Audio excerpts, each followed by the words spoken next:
चैतन्य स्वभावी भगवान आत्मा अनादि अनंत शुद्ध चैतन्य मात्र है। ज्ञान मात्र है। मैं शुद्ध चैतन्य मात्र, ज्ञान मात्र भगवान आत्मा हूँ। प्रति समय यह जागृति बनी रहे, इस जागृति का नाम धर्म है। देह की प्रत्येक क्रिया के काल में और विकल्पों के बहते प्रवाह के काल में ज्ञानी को प्रति समय यह जागृति रहती है कि मैं चैतन्य तत्व इस देह की किसी भी क्रिया में और विकल्पों के बहते प्रवाह में कहीं भी मिला नहीं हूँ। ऐसा शुद्ध चैतन्य तत्व मैं हूँ। प्रति समय स्वयं की शुद्ध चैतन्य सत्ता का बोध आत्म जागृति ही धर्म है। चैतन्य तत्व के स्व संवेदन प्रत्यक्ष निर्विकल्प अनुभूति होते ही देह होने पर भी देहातीत दशा प्रकट होती है। इतना ही नहीं, विकल्प होने पर भी विकल्पातीत दशा प्रकट होती है। चैतन्य तत्व की निर्विकल्प अनुभूति होते ही आत्मा में अतीन्द्रिय आनंद का सागर उछलता है। फिर भी ज्ञानी की दृष्टि उस अतीन्द्रिय आनंद के सागर की ओर भी नहीं जाती और दृष्टि चैतन्य तत्व पर ही टिकी रहती है। यह चैतन्य तत्व ही मैं हूँ।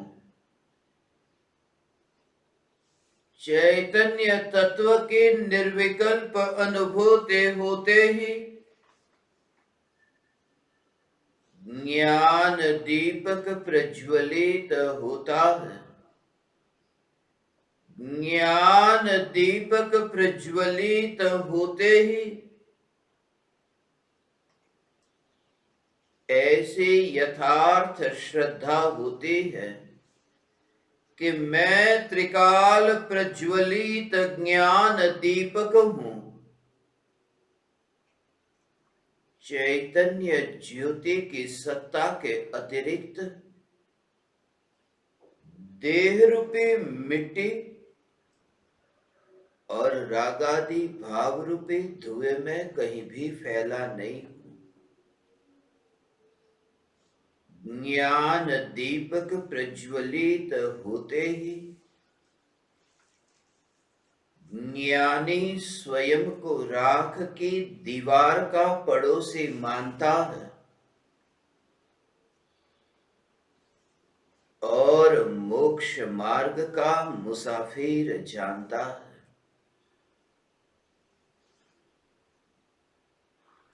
अत्यंत निकटवर्ती परद्रव्य ऐसी इस राख की दीवार में ही एकत्व न रहा तो जिन जिन का इस राख की दीवार के साथ संबंध माना जाता है, जाना जाता है, उन परद्रव्यों के प्रति एकत्व का भाव कैसे रह सकता है? जब देह में ही एकत्व न रहा तो देह जिनसे उत्पन्न हुआ उन माता पिता के प्रति ममत्व का भाव कैसे उत्पन्न हो सकता है? फिर उन्हीं माता पिता से पैदा हुए और उन भाई बहन के प्रति ममत्व भाव कैसे रह सकता है? फिर इस देह से ही पैदा हुए पुत्र पुत्री, उनके प्रति ममत्व भाव कैसे रह सकता है? फिर इस देह को ही शांति पहुंचाने आए हुए मित्रों के प्रति या फिर इस देह को अशांति पहुंचाने आए हुए शत्रु के प्रति मित्रता और शत्रुता का भाव कैसे रह सकता है? इस देह से एकत्व छूटते ही सारे जग से एकत्व छूट जाता है, ममत्व छूट जाता है, कर्तृत्व और भोक्तृत्व छूट जाता है। इस देह से मोह छूटते ही सारे जग से मोह छूट जाता है। सत्य तो यह है कि देह से मोह नहीं छूटता। सत्य तो यह है कि देह के प्रति जो मोह है वह मोह भी मुझ में नहीं, ऐसा यथार्थ श्रद्धान होता है। देह के प्रति जो मोह का भाव है उस मोह के भाव स्वरूप जो चैतन्य तत्व है ही नहीं, उस चैतन्य तत्व में एकत्व होता है। क्योंकि इस मोह के भाव में तारतम्यता है। इस मोह के भाव में बढ़ना और घटना सागर की तरंग की भांति है। यह मोह का भाव सदैव एक सा नहीं रहता।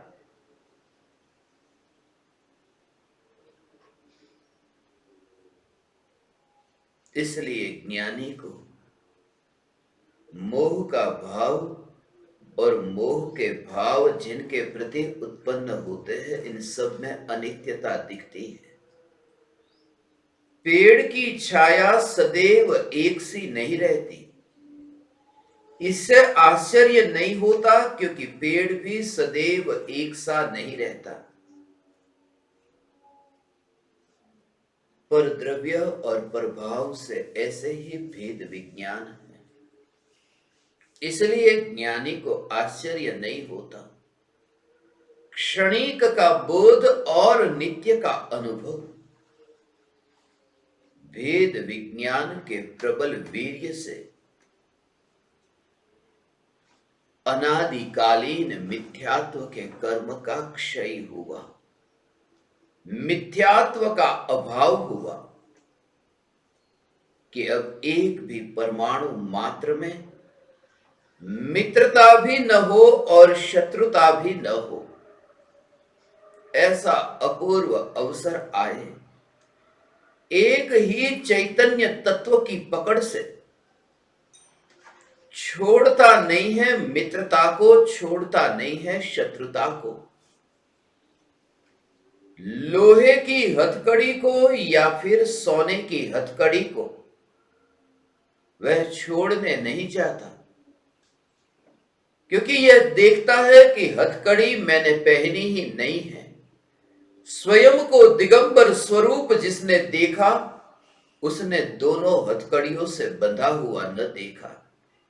ज्ञान को आकाश में उड़ते हुए देखा कि जो बंधा नहीं, जो प्रति समय यात्रा करता है, जानना जानना जानना, ऐसी जिस ज्ञान की प्रति समय यात्रा होती हो, वह ज्ञान लोहे के या फिर सोने के पिंजड़े में कैसे बंधा हो।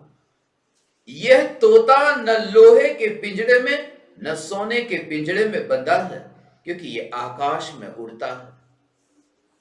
जब मैं दीवार को जानता हूं, जब मैं खिड़की और दरवाजे को जानता हूं, जब मैं आपको जानता हूं, उस समय मैं इस ज्ञान के जानने जानने जानने रूप प्रवाह को मुक्त रूप से बिना बंधे हुए यात्रा करते हुए जानता हूं। और इसलिए आश्चर्य नहीं होता कि यह ज्ञान को मैं मुक्त कैसे कहूं, क्योंकि यह ज्ञान की गति है। यह ज्ञान की गति है। इस ज्ञान में प्रगति है। गति है ज्ञान की, मगर ज्ञान की गति में जो स्थिति है, उस स्थिति को देख करके पर्याय में प्रति समय प्रगति होती है। और इसी वजह से ज्ञान की गति को जिसने जान लिया, वह जानता है कि चतुर गति से पार पंचम गति है। वह मुक्त गति है, यह बंधन से मुक्त गति, क्योंकि ज्ञान को कहीं पर भी बंधा हुआ न देखा, ज्ञान को मुक्त देखा, ज्ञान को रेल की पटरी की भांति न देखा कि जिस रेल की पटरी पर रेलगाड़ी चलती है। ज्ञान को देखा सरिता की भांति बहता हुआ, जो अभी एक ज्ञेय को जाने फिर दूसरे ज्ञेय को जाने। जैसे पानी अभी इस दिशा की ओर बहता है, अचानक नदी का पानी किस दिशा की ओर, जहां ढलान मिली कि वहां बहने लगा। मगर पानी कहीं पर भी बहने लगे, पानी कहीं पर भी बहने लगे, कहीं पर भी जाने लगे, मगर अपनी शीतलता से दूर कहीं पर भी नहीं जाता। यह जागृति ज्ञानी को प्रति समय है। किसी भी पदार्थ को वे ज्ञान में जानते हो, पदार्थ को ज्ञान में जानते हो, मगर जानते समय भी उन्हें ज्ञान अपने से दूर जाता हुआ दिखता ही नहीं है। जैसे तुम्हें आंख किसी भी वस्तु को देखे, आंख शरीर से बाहर जाती हुई दिखती नहीं है। ये ज्ञान स्वभाव को आत्मा के संग ऐसा अभेद जिसने देखा हो, उस ज्ञान के निकट और कोई पराया कैसे आए। और यही तो श्रद्धा है, यही तो प्रमाण है कि कोई भी परद्रव्य मेरे निकट नहीं आया। मैं आपको देखता हूं, आप दूर दूर रह करके भी, परदेश में रह करके भी मेरी आंखों के सामने मुझे दिखाई देते हैं। मुझे ये अक्षर पढ़ने में आते हैं, आपके नाम मुझे पढ़ने में आते हैं, मगर इसलिए पढ़ने में आते हैं क्योंकि ये दूरी है। नजदीक और आओ, और नजदीक आओ, आंख के बिल्कुल नजदीक आ जाए तो मुझे दिखाई ही न देगा। ये जितने भी जगत के पदार्थ है, ये मुझे दिखाई देते हैं, जानने में आते हैं, वह चैतन्य के निकट नहीं आए, दूर है। और ये दूर है जो कभी निकट आ ही नहीं सकते। इसलिए तो ज्ञान का ये जानना कभी मिलना, ये ज्ञेयों का ज्ञान के साथ में मिलना हो ही नहीं सकता। इसलिए तो नरक में शरीर के खंड खंड तिल तिल जितने ऐसे टुकड़े हुए, ये टुकड़े होने पर भी ज्ञान की धारा चलती रही। वही तो बताना चाहते हैं, नरक का दुख बता करके तुम्हें दुखी करना नहीं चाहते। मनुष्य गति के दुख इतने कम थे कि ज्ञानियों ने शास्त्रों में नरक के दुख कहे। ये दुख तुम्हें डराने धमकाने नहीं कहे, ये दुख कहे हैं कि नरक में तुमने इतने भी कष्ट को सहन किया हो, दुख को भोगा हो, देह के परमाणु को तुमने खंड खंड होता हुआ देखा हो, कटता हुआ तुमने देखा हो। ये कटता हुआ देखा हो, मगर चैतन्य सत्ता, ये ध्रुव सत्ता कटती नहीं है। यह बताते हैं कि दर्पण के सामने इतनी बार देह कट गया है, और फिर ये बताते हैं कि देखो ये दर्पण, वो तुम्हें यह बताते हैं कि दर्पण नहीं कटा, वो कटते हुए देह से, कटते हुए देह के प्रतिबिंबित होने से। यह अनंत दुख की जो कहानी है वो यह है। मगर उससे मुक्त होने के लिए, उसमें बंधने के लिए नहीं। परम कृपालु देव ये कहते हैं कि जब स्व संवेदन प्रत्यक्ष निर्विकल्प अनुभूति होती है, निर्विकल्प अनुभूति के काल में न कोई शत्रु होता है, न कोई मित्र होता है, क्योंकि शत्रु भी पराया है और मित्र भी पराया है। मैं और शत्रु, मैं और मित्र, ये दो है, और निर्विकल्प अनुभूति के काल में दो मिट गए हैं। वहां अभेद निर्विकल्प है, वहां द्वैत मिट गया है, वहां जानने वाला और जानने में आने वाला ये भेद ही मिट गया है। उसी समय कि मैं खाने वाला और रसगुल्ले को खाने वाला, ये विकल्प जब तक हो, उस समय मिठास की अनुभूति नहीं हो सकती, वो मीठे के रस का स्वादन नहीं हो सकता। इंद्रिय सुख है, काल्पनिक सुख है, मगर काल्पनिक सुख भी नहीं आता जब तक तुम्हें ये भेद हो, खाने वाला और जिसे खाया जा रहा है वह। उस समय तुम्हें उस बात को भूलना होगा जहां पर वह खाया जा रहा है, उस जीव का विकल्प भूलना होगा। उस समय उनके विशेषों में से तुम्हें मुक्त होना होगा। गर्म पानी के अनुभव से तुम्हें इस विकल्प से छूटना होगा कि यह हाथ है, यह हाथ पुरुष का है, यह हाथ गोरा है, यह हाथ काला है, यह हाथ कोमल है, कठोर है। इन विकल्पों से छूटे। और जैसे ही अग्नि का अनुभव हुआ, गर्म पानी का अनुभव हुआ, उस समय विकल्प ही नहीं आता। ऐसे ही तो वहां ये विकल्प ही ना आए। और उस समय जो निर्विकल्प, वो काल्पनिक आनंद जिसे तुम कहते हो, काल्पनिक सुख जिसे कहते हो, वह काल्पनिक सुख में भी ऐसी स्थिति है, दोनों का विकल्प नहीं रहता। उस समय वह उसे ही काल्पनिक आनंद जो कल्पना से बना उसे जानता है। इसलिए तो यह विकल्प नहीं आता, यह विकल्प नहीं आता। जब पुरुष स्त्री को छूता है, उस समय जो आनंद को भोगता है, उसे यह विकल्प नहीं आता मैं पुरुष हूं। स्त्री को भोगते समय तुम्हें कितनी बार विकल्प आया, मैं पुरुष, मैं पुरुष, यह भाव कितनी बार आता। और रहस्य यह कि जिस समय तुम स्त्री को भोगते हो, वो आनंद तुम्हें आया, नकली, काल्पनिक, उस समय यह स्त्री ऐसा भी विकल्प नहीं आता। उस समय सिर्फ कल्पना का ही आनंद भोगते हो। वहां दो नहीं है, भोगने वाला और भोगने में आने वाला, वह नहीं, वहां सिर्फ भोग ही रह जाता है। और ये तो बाहर की बात कही, ये तो काल्पनिक सुख की बात कही। भीतर का सुख भी ऐसा है, पर्याय में जब द्रव्य प्रतिबिंबित होता है तो भोगने वाला और भोगने में आने वाला, ये दोनों ही रह जाता है, अनुभव मात्र रहता है। और ऐसा अनुभव एक समय नहीं, वहां तो कुछ ही समय का, कि स्त्री को भोगा, स्त्री को भोगा, स्त्री को भोगा, उस समय कुछ समय के लिए जब तुम भोग की चरम सीमा पर पहुंचते हो, तब स्त्री ऐसा विकल्प नहीं, पुरुष ये विकल्प नहीं, सिर्फ भोग। और ये तो इंद्रिय है, ये तो स्पर्शन इंद्रिय है।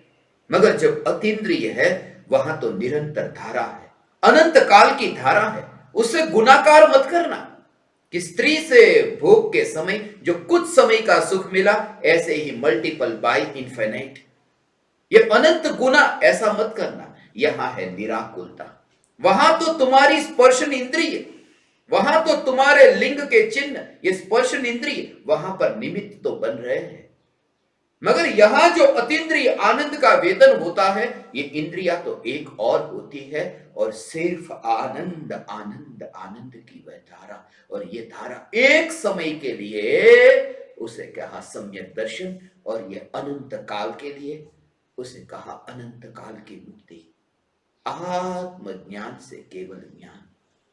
और जब वह दशा प्रकट हो, भोग के समय तुम्हें पुत्र का विकल्प कितना आता है। पुत्र का जन्म हो, बेटा चाहिए मां बाप को, मगर बेटा चाहिए ऐसे विकल्प से वह पत्नी को नहीं भोगता, या पति पति को नहीं भोगती। बेटा चाहिए, होगा बेटा, मगर ये विकल्प नहीं। सम्यक दर्शन रूपी पुत्र का जन्म तो होता है जब पर्याय द्रव्य से अभेद होती है, मगर उस समय सम्यक दर्शन का भी विकल्प नहीं, सम्यक दर्शन का विकल्प नहीं, और द्रव्य में पर्याय अभेद होते हैं। हे ज्ञान दीपक, ऐसी निर्विकल्प अनुभूति में कोई पराया न हो। परम कृपालु देव अब जो रहस्य कहते हैं आज 10वें पद में, उस रहस्य को तुम समझो। आज तक तुमने ये अपूर्व अवसर का पाठ किया, मगर इतने सूक्ष्म भाव जो पूज्य गुरुदेव श्री ने खोले तुमने आज तक कभी कल्पना भी न की होगी। ये सुवर्ण युग है अपूर्व अवसर के रहस्य को समझने के लिए। ये तो महाभाग्य है, सौभाग्य है। लाखों रुपये की टिकट खरीद करके बैठे हैं अमेरिका में, यहां आना चाहते, आ नहीं सकते, विमान बंद है, मजबूरी है। ये तो धन्य भागी है जो यहां बैठ करके, सामने बैठ करके इस चैतन्य की पुकार को सुनने के लिए सुपात्र है। ये महासौभाग्य है। इसलिए मैं ये कहता हूं ये सुवर्ण युग है जो यहां मेरे सामने अभी बैठे हैं। ये तीर्थ है, ये कमरा नहीं है, ये तीर्थ है, ये समोसरण है जहां ये चैतन्य परमात्मा की पुकार है। इसलिए तो मैं पहाड़ को ही तीर्थ नहीं कहता। लोग पहाड़ पर चढ़ते हैं। कल कुछ ज्ञान दीपक आए थे, कहते थे कि पहाड़ पर चढ़ना है, ठीक है चढ़ जाओ पहाड़ पर, मगर इस भूमि पर जब तुम बैठो और चैतन्य का रसा स्वादन तुम्हें हो, यह भूमि तीर्थ हो गई। यह कमरा पहाड़ से कम नहीं। 7 बलभद्र गजपंथा से मोक्ष गए, 7 बलभद्र गजपंथा से मोक्ष गए। कल रात्रि में मुझे यही विचार आ रहा था, कहां है वे 7 बलभद्र? 7 बलभद्र का शरीर कहां गया? उनके शरीर को मैं छूना चाहता हूं, वो पावन देह के परमाणु को मैं छूना चाहता हूं। 7 बलभद्र के पावन देह के परमाणु। तुरंत ही विचार आया, मैं 7 नंबर के कमरे में ही तो हूं। ये कमरे के परमाणु ये ज्ञानियों के चरण से कम नहीं, क्योंकि ज्ञानी तीर्थ की यात्रा नहीं करते। निर्विकल्प अनुभूति के काल में शरीर को जिन जिन परमाणुओं की स्पर्शना हो जाए, उन भूमियों को तुम तीर्थ जान लेना, उन भूमि को तुम तीर्थ जान लेना, क्योंकि तीर्थ बाहर में नहीं है, तीर्थ भीतर में है। परम कृपालु देव ने इस 10वें पद में जो रहस्य कहे, तुमने बहुत बार पढ़े ये शब्दों को, मगर तुमने क्या अर्थ निकाले वह भी मैं कहूंगा, और गुरुदेव क्या अर्थ निकालते हैं वह भी कहूंगा, और मैंने इसे किस दृष्टिकोण से देखा वह भी तुम्हें कहूंगा।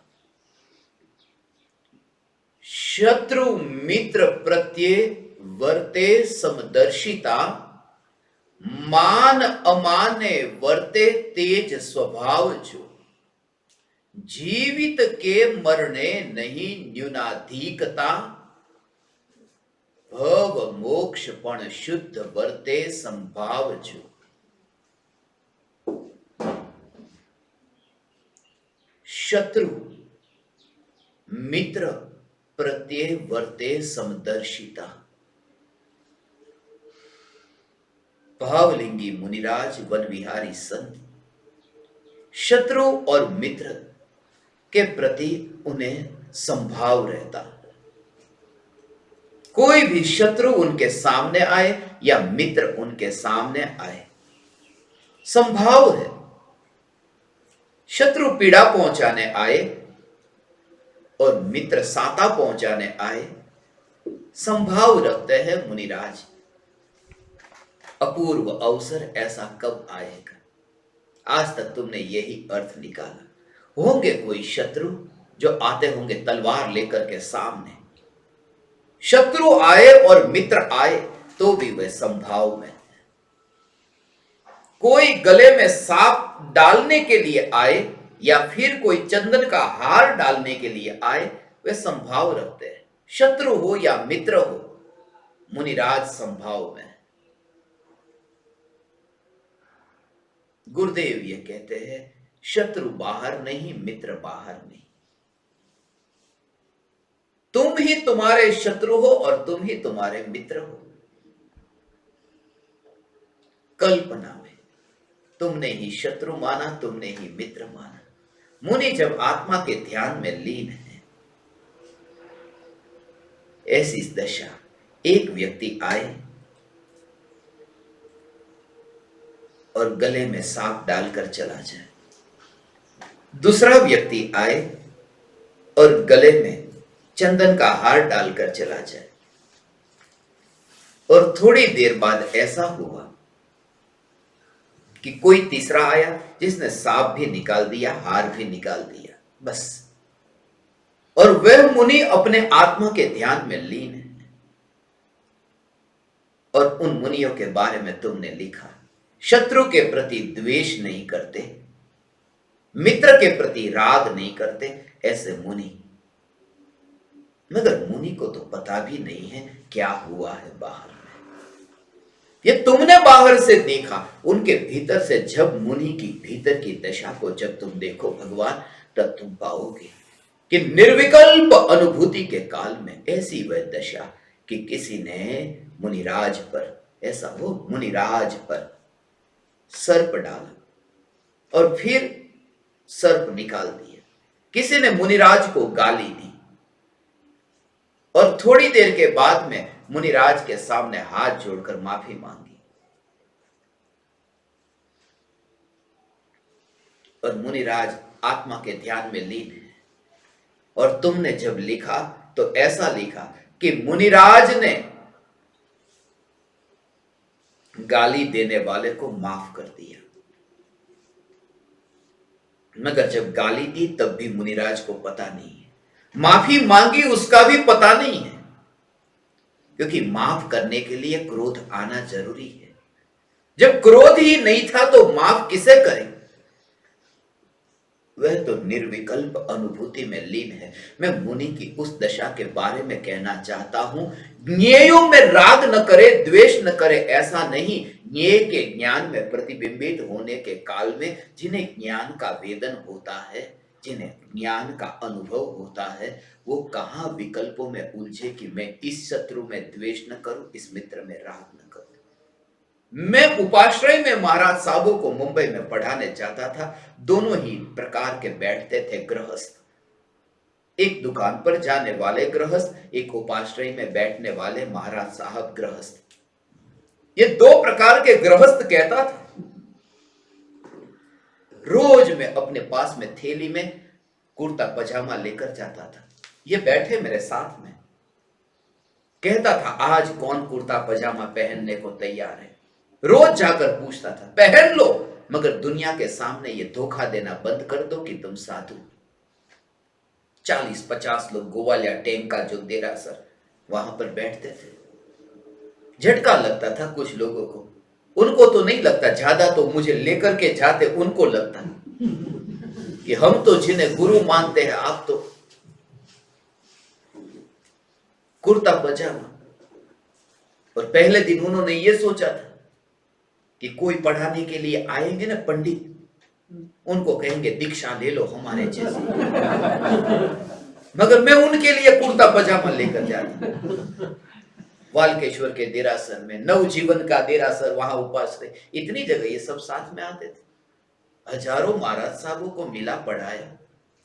कहता था उनसे, जब उनका, मेरे जाने से पहले उनका प्रवचन होता, बाद में मेरा होता। और कहते आत्मा को पालो, आत्मा को पाने की विधि एक ही, आत्मा उपादेय, आत्मा को पालो। और फिर प्रवचन पूरा होता। मैं पहले जाकर थोड़ा बैठता, मेरी हमेशा आदत थी कि सत्संग से थोड़ा पहले जाकर के बैठना, और तुम्हारी आदत थोड़ा बाद में जाना। इस शुरुआत में वो जो 5-7 मिनट का रोज का क्या सुनना।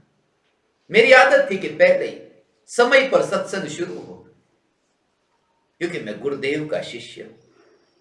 3 बजे गुरुदेव का प्रवचन शुरू होता, 3 बजे का समय हो तो गुरुदेव पहले आकर के बैठ जाते, 3 बजे का समय हो तो 3 बजे प्रवचन शुरू होता। नहीं, मैंने गलत कहा। 3 बजे प्रवचन शुरू होता नहीं, प्रवचन जब शुरू होता तब घड़ी में 3 बजते थे। घड़ी प्रवचन के हिसाब से चलती थी। तो वहां मैं पहुंच जाता और वो प्रवचन देते, सम्यक दर्शन पाना है तो ये करो, ये करो, ये करो। और उनको पता नहीं होता मैं आ गया, क्योंकि भीड़ इतनी होती है। मगर फिर जब अकेले कमरे में वो बैठते, वो पहला प्रश्न पूछते, सम्यक दर्शन पाने की विधि क्या है? मुझे आश्चर्य होता, 500 लोगों के सामने जो विधि बता रहे थे, अब एक अंत में, इसलिए मैं नाम नहीं लेता, उन्होंने मना किया था मत बताना किसी को, मगर नहीं जानते और 40 सालों से दीक्षा का पालन करते हैं। यदि भर सभा में कह दे कि सम्यक दर्शन की विधि नहीं जानते तो क्या हाल होगा हमारा? फिर तो ये कुर्ता पजामा पहनना ही पड़ेगा। बाहर में एक गृहस्थ ऐसे थे जो शत्रु की शिकायत लेके जाते, मेरा शत्रु मुझे परेशान करता है। कोई पराया शत्रु है, वो मुझे बहुत दुखी करता है। दोनों को मैं एक समान क्यों कहता हूं? एक समान इसलिए कहता हूं, एक गृहस्थ ऐसा है जो कहता है कि कोई पराया शत्रु मुझे दुखी करता है, और दूसरे महाराज साहब ऐसे गृहस्थ है जो कहते पराया शत्रु तुम्हें परेशान नहीं करता, तुम्हारे परभव के जो पराये परभव के जो कर्म है वो तुम्हें परेशान करते हैं। और ये दोनों मिथ्या दृष्टि। जो कहे कोई पराया शत्रु तुम्हें परेशान करता है, कोई पराया, मगर पराये से एक सुविधा मिल जाती है कि तुम बच गए, तुम्हें कुछ नहीं करना पड़ेगा, क्योंकि कोई पराये कर्म परभव के कर्म है। अब मैं क्या करूं? कोई पराया मुझे तलवार से वार करने आता है, मैं क्या करूं? तब तुम बच जाते हो।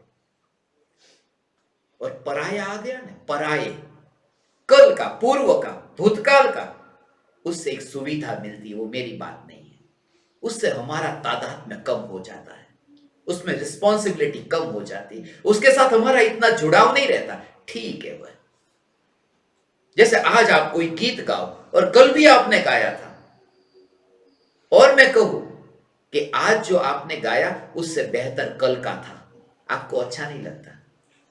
आज से बेहतर कल का गाना आपने गाया, आज जो आपने कपड़े पहने कल उससे ज्यादा अच्छे थे। वो कल आपके ही थे, कल आपका ही गाना था, मगर कल वो पुराना हो गया। अभी हम वर्तमान में जीते, वर्तमान। भूतकाल में अनंत दुख भोगे, ठीक है, भूतकाल है ना, किसी और की बात है। गुरुदेव ये कहते हैं, कोई पराया तुम्हें दुखी करता है, ये बात भी झूठी, और कोई पराये परभव के कर्म तुम्हें दुखी करते, ये बात भी झूठी। हम तो यहां से ही शुरुआत करते हैं कि तुम दुखी हुए ही नहीं, तुम सुख स्वरूप हो। वहां से ही शुरुआत करते हैं, सुख स्वरूप हो।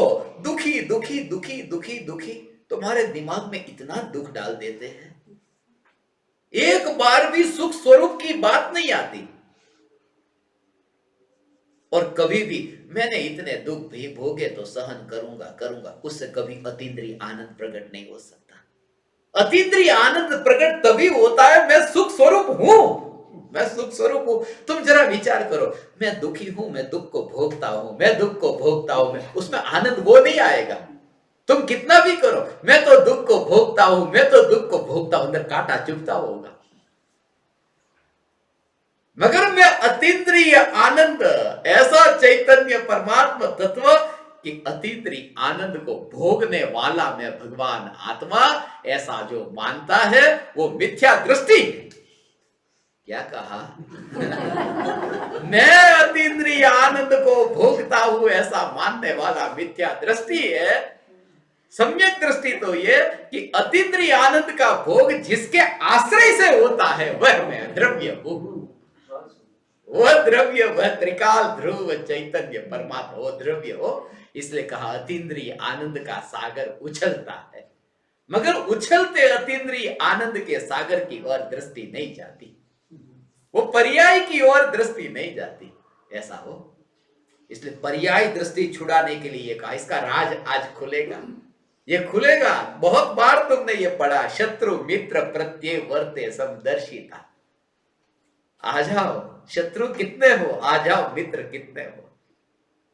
शत्रु का अर्थ है जो दुखदायक है, मित्र अर्थात सुखदायक है। लोक में तो यही है, दुख देने वाला, सुख देने वाला।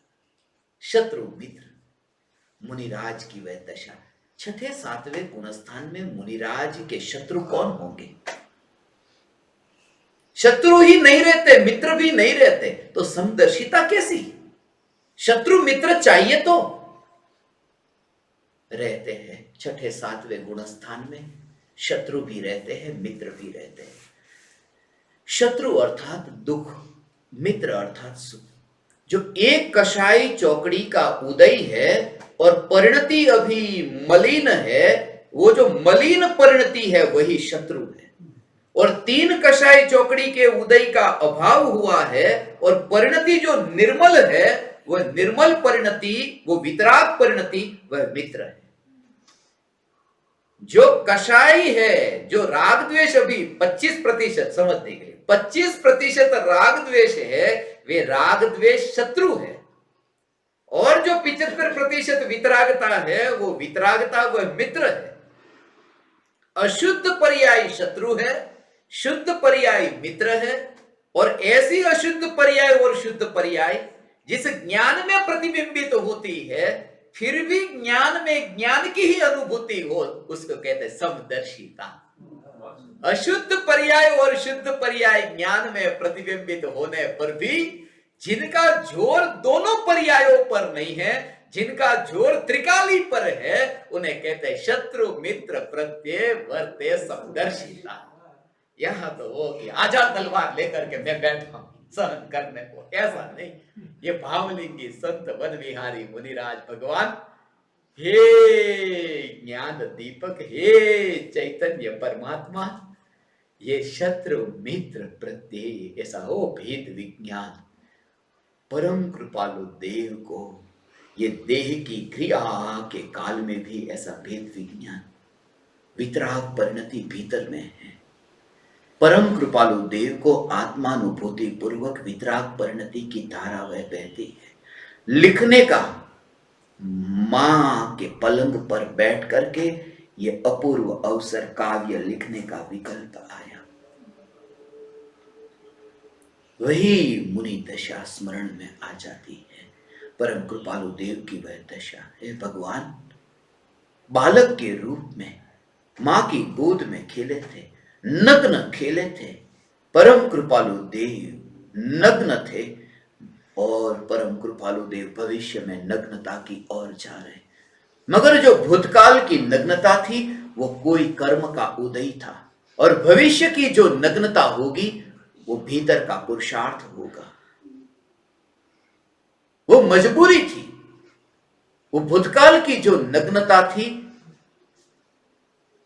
वो मां के गर्भगृह से बाहर निकलने की सूचना थी, और भविष्य में जो नग्नता होगी वो अनंत सिद्धों के गर्भगृह में जाने की तैयारी होगी। इसलिए तो मुनिराज की वह दशा आएगी। मैं निकट काल में उस दशा को उपलब्ध होऊंगा जब गजपंथा हो, ये पहाड़ हो, नदी हो, पहाड़, नदी, स्मशान, पर्वत, कहीं पर भी भगवान वह दशा होगी। बाहर तो कोई भी शत्रु ना हो, वह बात तो दूर की है। बाहर में तो कोई शत्रु ना हो, कोई शरीर को काटने आए, मगर वहां तो शत्रुता हो ही नहीं। क्योंकि शरीर को काटने के लिए कोई आए और शत्रुता हो, उस शत्रुता को ही जिसने अलग से कटा हुआ देखा हो, कटा हुआ देखा हो, जैसे गठान होने और गठान जैसे कट गई हो, शरीर में से कैंसर की गठान कट करके अलग पड़ी हो। ज्ञानी को वह जो द्वेष का भाव, राग का भाव, मोह का भाव ऐसा कटा हुआ नहीं दिखता है, नहीं दिखता है, नहीं दिखता है। जानने में मात्र आता है। मोह का भाव कटा हुआ ज्ञान में, जानने में आता है, दृष्टि में नहीं आता, दृष्टि में नहीं आता। ज्ञान में ये मोह का भाव कटा हुआ जानने में आए, ज्ञान में ये मोह का भाव कटा हुआ जानने में आए, ठीक है, मगर दृष्टि में आ जाए तो दृष्टि में वह त्रिकाल शुद्धता न आई। त्रिकाल शुद्धता का भाव जब तुमने ये जाना कि ये गठान अब मुझसे दूर हो गई, ठीक है, मगर तुम अपने को गठान दूर हुआ ऐसा मैं हूं ऐसा मानो तो कल मैं गठान वाला था। इसलिए ज्ञानी ये नहीं देखते मेरा मोह छूट गया है, नहीं देखते कहता हूं, नहीं जानते नहीं, क्योंकि ज्ञान का विषय तो लोकालोक बन सकता है, मगर दृष्टि का विषय जो है वह परद्रव्य और पर्याय से न्यारा त्रिकाल शुद्ध चैतन्य तत्व है। ये त्रिकाल शुद्ध चैतन्य तत्व, इसलिए ज्ञानी ये नहीं मानते मेरा मिथ्यात्व छूट गया, जानते हैं ज्ञान में कि मिथ्यात्व का व्यय हुआ, सम्यक्त्व का उत्पाद हुआ, मगर मैं सत्ता स्वरूप ध्रुव जिसमें कुछ भी परिवर्तन नहीं आया। देखते हैं अंधेरा गया, सूर्य का उदय हुआ, प्रकाश हुआ, मगर अंधेरा था तब भी मैं पुरुष था, उजाला हुआ तब भी मैं पुरुष हूं। पुरुष का जन्म नहीं हुआ, उजाला निकला है, अंधेरा गया है, मगर मैं पुरुष हूं। ये सत्ता, अंधेरा गया है और प्रकाश आया है, मगर आकाश की सत्ता तो तब भी थी जब अंधेरा था, आकाश की सत्ता तो बाद में भी है जब उजाला है। ऐसा भेद विज्ञान, द्रव्य और पर्याय से ऐसा भेद विज्ञान। परम कृपालु देव कहते हैं शत्रु मित्र प्रत्यय वर्ते समदर्शिता, समदर्शिता। परम कृपालु देव ने इसी शब्द का उपयोग आत्मसिद्धि शास्त्र में किया। ये सदगुरु का लक्षण कहा, आत्मज्ञान समदर्शिता, वहां का कनेक्शन है ये। आत्मज्ञान समदर्शिता विचरे उदय प्रयोग, अपूर्व वाणी परम श्रुत, सदगुरु लक्षण ये आत्मज्ञान से शुरुआत की, समदर्शिता से नहीं, आत्मज्ञान से। संभाव रखो, संभाव रखो, प्रत्येक ज्ञेय, शत्रु आए मित्र आए, संभाव। हीरा हो या कंकड़ हो, संभाव रखो। नहीं, भेद जानो, भेद जानो, पर द्रव्य में भेद जानो। दुकान पर जाते हो तो कागज का टुकड़ा लेकर मत जाना, वो 100 रुपए की नोट लेकर जाना। भेद जानना, सम्यक दृष्टि ज्ञान में भेद तो जानते हैं। भेद जानना, ये मेरी स्त्री है, ये पराई स्त्री है, भेद तो जानना। सब पराये एक ऐसा मत जानना। स्व और पर के बीच में जो भेद विज्ञान जिनको प्रकट हुआ, ये भेद जानते हैं। स्त्री यहां बैठेगी, पुरुष यहां बैठेंगे, ये थोड़े दूर बैठेंगे, ये भेद तो जानना, ये भेद जानना। छना हुआ पानी, अनछना पानी, ये भेद जानना। ये मांस है, ये सब्जी है, ये भेद तो जानना। ज्ञानी अर्थात ये नहीं कि दुनिया में अब भेद नहीं रहा, भेद तो जानते हैं। तो फिर ज्ञानी क्यों? कि जो भेद ज्ञान में जानने में आते हैं, उस ज्ञान के स्वरूप में कोई भेद नहीं, उस ज्ञान की स्वच्छता को देखते हैं। ज्ञेयों को तो भेद रूप जानना, केवली भगवान भी भेद जानते, वरना 6 द्रव्य होते, ये भेद किसने बताया? ज्ञान में तो भेद जानना, जीव अनंत है, ये भेद किसने बताया? उद्गल अनंतानंत है, धर्म अधर्म, आकाश एक है, कालाणु असंख्य है, ये किसने भेद बताया? लोकालोक के भेद भी जिसके ज्ञान में जानने में आए, मगर फिर भी दृष्टि एक ध्रुव पर ही टिकी रहे।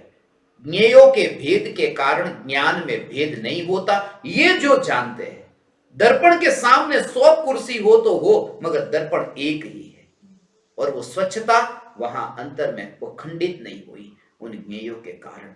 ज्ञानी को ये अनंत परमाणु ज्ञान में ये भेद पिंड रूप ये देह ज्ञान में प्रतिबिंबित होता है, मगर ये जागृति कि मैं देह में कहीं पर भी नहीं, देह की यात्रा होती हो। इसलिए तो मुनिराज का विहार जो होता है, 2 कदम आगे बढ़े, 4 हाथ जमीन देख करके आगे बढ़े। भगवान ये 4 हाथ जमीन देख करके आगे बढ़ते हैं मुनि, ये यात्रा होती है। दुनिया को ये दिखाई देता है ये यात्रा चल रही है, विहार चल रहा है, मगर प्रति समय एक एक समय काल क्रम से जानना जानना जानना, ये जो धारा बहती है ज्ञान की, बस यहीं पर, इसके बाहर मुनिराज का विहार नहीं, ये विहार यहां पर है। मुनिराज की दशा कि किसी के प्रति द्वेष नहीं, राग नहीं। मुनि तो ये कहते हैं किसी के प्रति राग नहीं, द्वेष नहीं, ऐसा नहीं, राग और द्वेष के भाव ही मुझ में नहीं, ऐसा मैंने ये स्वरूप देखा। मान अमाने वर्ते तेज स्वभाव जो, कोई सम्मान कोई अमान, कोई मान दे या मान न दे या फिर अपमान भी करे तो भी समदर्शिता। मेरा किसी ने सम्मान किया, मेरा अपमान किया, मुनिराज ये नहीं देखते। क्यों नहीं देखते? क्योंकि मेरा सम्मान, आज तुम किसी का सम्मान करना चाहते हो तो वो व्यक्ति तो तुम्हें दिखना तो चाहिए, किसका सम्मान करो। अपमान के लिए भी वो वहां चाहिए नहीं, किसका अपमान करो। मुनिराज कहते हैं कि मेरा सम्मान करने के लिए सामने वाले को यह देखना जरूरी है, मुझे माने चैतन्य को। मेरा सम्मान करने के लिए वो देखे तो सही मुझे, और जब वो मुझे देखेगा तो वो इस प्रकार से अपमान कर ही नहीं सकता।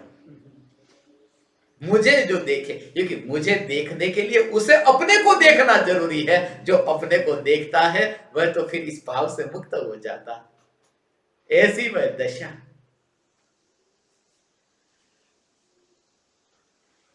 कोई मेरी प्रशंसा करे, कोई मेरी निंदा करे, मगर मेरी ये बात ही झूठी है।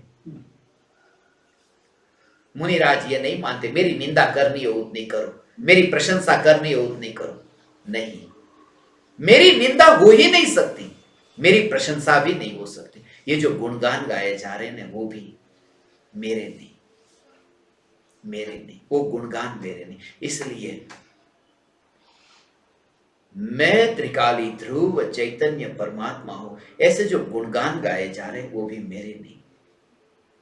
इसलिए ज्ञानी ये मेरे नहीं, क्योंकि मैं तो वह हूं जो वाणी में नहीं आ सकता। इसलिए तो अनुभूति वाणी में व्यक्त नहीं हो सकती, क्योंकि अनुभूति के काल में वाणी अनुपस्थित है, गैर हाजिर है। 2 व्यक्ति के बीच में कमरे में क्या हुआ जो वो तीसरा था ही नहीं, वो उसे कैसे बताए कि बीच में क्या हुआ था। जब पर्याय का द्रव्य से मिलन हुआ तब वाणी तो थी ही नहीं, अनुपस्थित थी, वहां मौन था। वही वाणी अनुभूति को कैसे कहे। फिर मैं यहां क्यों बोल रहा हूं? सिर्फ इसलिए कि ये बोल बोल करके और तुम सुन सुन करके इतने थक जाओ कि असली अनुभूति तक पहुंचो। बोलना अनुभूति के लिए नहीं है, बोलना तुम्हें थकाने के लिए है कि अनुभूति हो ही नहीं रही सुन करके तो क्या करे। अब तो बस सुनना बंद हो और अनुभूति ही हो, अनुभूति ही। मैं आत्मा के बारे में क्या कहूं? ये बिल्कुल उल्टी बात है। लोक में किसी का मुर्दा हो, ज्ञानी को ऐसा दिखता है एक मुर्दा है, रास्ते से कोई जिंदा व्यक्ति निकला और जिंदा व्यक्ति उस मुर्दे के बारे में कहता हो, परिचय देता हो, ये मुर्दा किसका है। मुर्दा तो बोलता नहीं, वो जीवंत जो है, वो जिंदा व्यक्ति मुर्दे का परिचय देता है कि ये रमेश भाई थे, ये इस गांव के थे, इसके माँ बाप ये थे, ये सब परिचय देता है। जिंदा व्यक्ति जैसे मुर्दे का परिचय देता है। ज्ञानी को बिल्कुल उल्टा दिखता है। जिंदा मुर्दे का परिचय देता है नहीं, ये मुर्दा देह है। जब मैं बोलूं ना मैं चैतन्य तत्व, तब ये दिखता है कि मुर्दा चैतन्य जीवंत, ऐसा जो परमात्मा मुर्दा जिंदा के बारे में परिचय देता है, वहां वो मुर्दा लेटा हो और जिंदा का परिचय देता हो, ऐसे ये मुर्दा जीवंत का परिचय देता है मगर दे नहीं पाता, क्योंकि जो जानता ही नहीं है जीवंत को, वो परिचय कैसे देगा। इसलिए वाणी वहां विराम को प्राप्त होती है और फिर वाणी का पर्दा गिरते ही, विकल्प का पर्दा गिरते ही निर्विकल्प स्वरूप द्रव्य पर्याय में प्रतिबिंबित होता है। ऐसा निर्विकल्प स्वरूप, हे ज्ञान दीपक, हे चैतन्य परमात्मा, शत्रु मित्र प्रत्यय वर्ते समदर्शिता, मान अमाने वर्ते तेज स्वभाव जो। सम्मान और अपमान, अपनी लगाम दूसरे के ऊपर न देना। मित्र हो या शत्रु हो, अपने दुख की और सुख की चाबी दूसरों को मत देना। अपराध करे कोई दूसरा, गाली दे कोई दूसरा, अपमान करे कोई दूसरा, गाली देना ये बुरा काम है, मगर वो किसका है? वो उसका है। और दूसरे द्वारा किए गए बुरे काम से मैं दुखी हो, ये मूर्खता है। दूसरा बुरा काम करे और मैं दुखी क्यों हूं? दूसरे के मुंह पर मेरा अधिकार नहीं, मेरे कान पर मेरा अधिकार है ना। मैं तो यहां तक कहता हूं दूसरे के मुंह पर भी नहीं और मेरे कान पर भी नहीं। दूसरा बोलता है तो बोलने दो और ये कान सुने तो सुनने दो। ये जानो कि दूसरे का मुंह और ये कान दोनों ही ज्ञान में कहीं पर भी नहीं है, ज्ञान में ज्ञान ही है। तब फिर ये कान तुम्हें पड़ोस में दिखता है, ऐसा हो भगवान ये कान तुम्हें पड़ोस में, क्योंकि जिसने पूरे देह को, राख की दीवार को चैतन्य चैतन्य चैतन्य चैतन्य महल के पड़ोस में देखा हो, ऐसा वह ज्ञानी, वह मुनि हो। ऐसे हो अनंत परमाणु, ऐसे अनंत परमाणु, ऐसे अनंत परमाणु। आज सुबह ही वो दृश्य में देख रहा था, खिड़की बंद थी मगर कांच से बाहर का दिखता था। एक चिड़िया भीतर आना चाहती थी मगर आ नहीं पाती थी, थोड़ी थोड़ी दिखती तो थी कांच से मगर भीतर आना चाहती थी, आ नहीं सकती थी। वो बाहर ही बाहर उड़ती थी, मंडराती थी।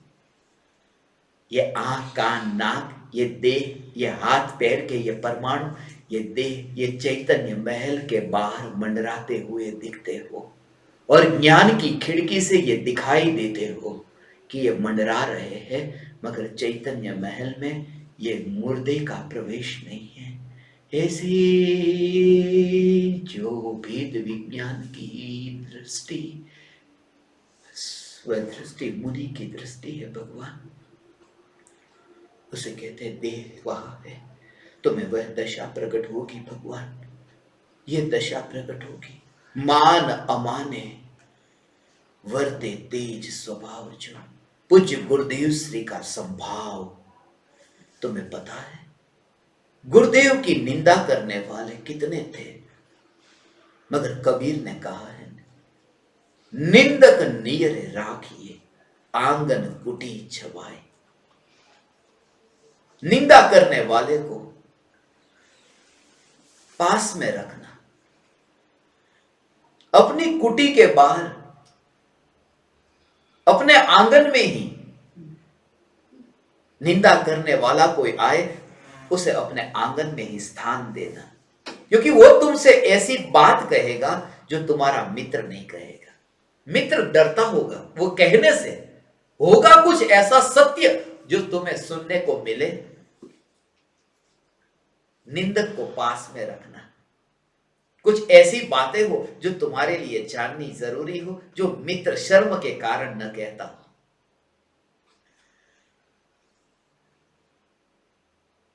आंगन में उसे वास देना, झोपड़ी बना देना। निंदा करने वाले आए तो तुम्हारे और तुम्हारे गुरु की तुम्हारे आंगन में ही, द्वार पर ही झोपड़ी बना दे। बनाते हैं लोग मेरे लिए झोपड़ी। आपको दिखाऊंगा वो झोपड़ी, कुछ ही महीने में वो दिखेगी। निंदा करने वाला निंदक नियर रखिए, आंगन कुटी छबाए। गुरुदेव की निंदा करने वाले थे, गुरुदेव के बारे में अखबार में इतना लिखते, पुण्य को अधर्म कहते हैं। इतना इतना व्रत करो, तप करो, शील संयम से जीवन जियो, ये सब अधर्म है, धर्म नहीं है। तो अखबार में आता। दोपहर का समय था, भोजन के बाद में गुरुदेव बैठते, गुरुदेव के निकट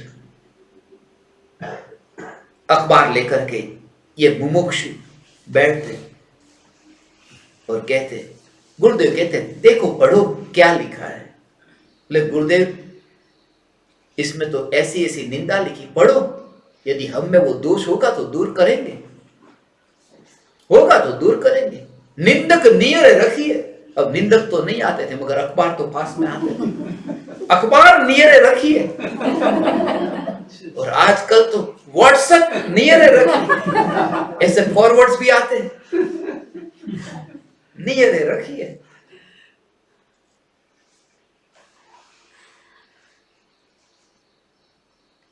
अखबार में पढ़ते,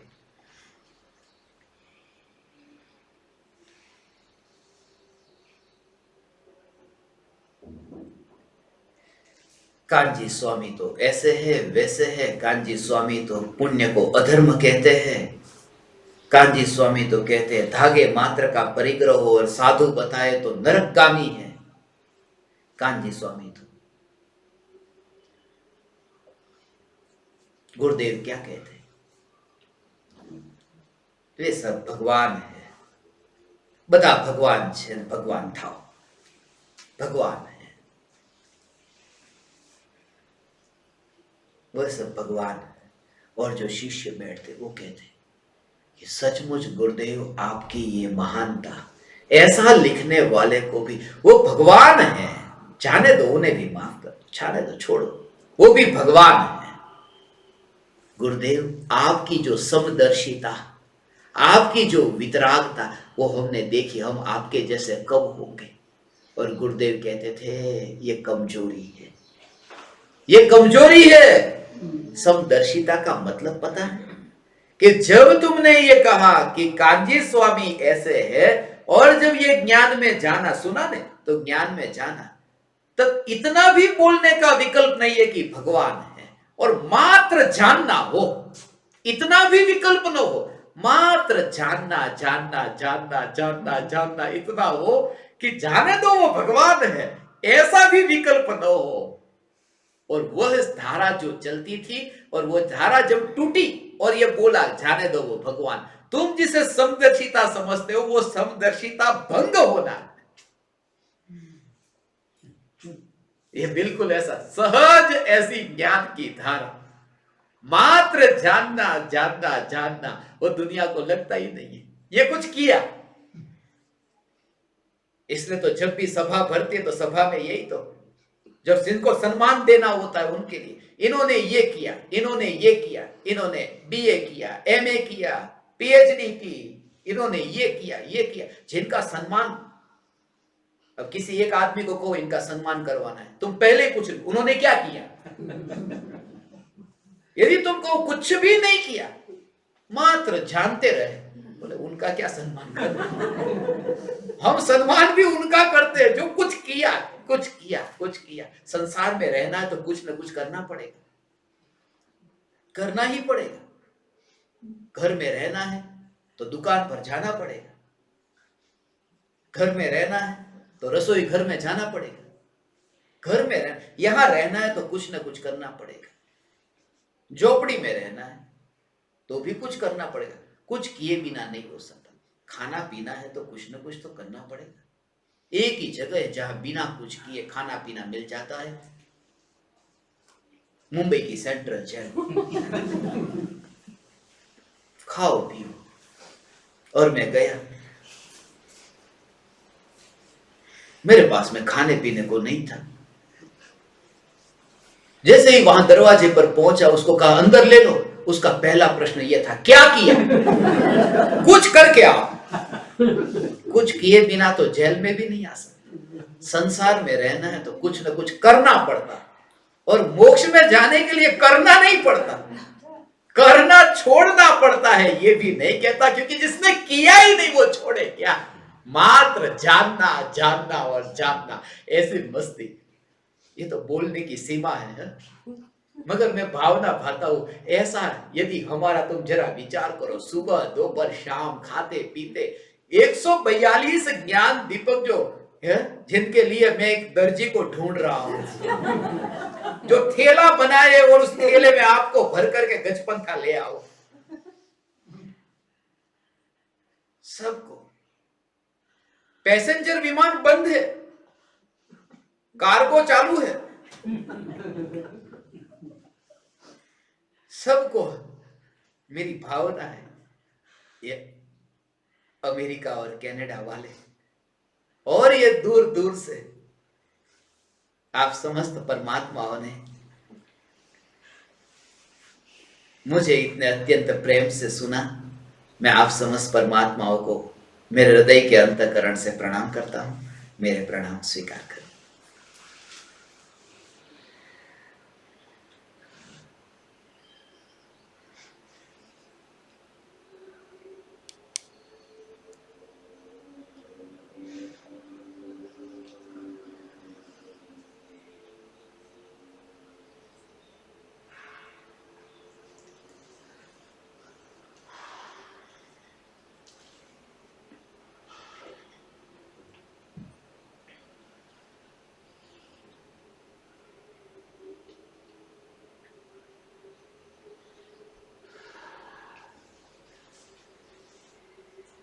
अहो अहो श्री सद्गुरु करुणा सिंधु अपार, इस पामर पर प्रभु किया अहो अहो उपकार, अहो अहो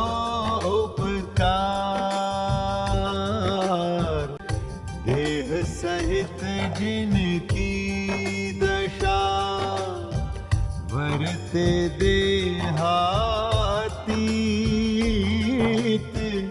उन ज्ञानी के चरण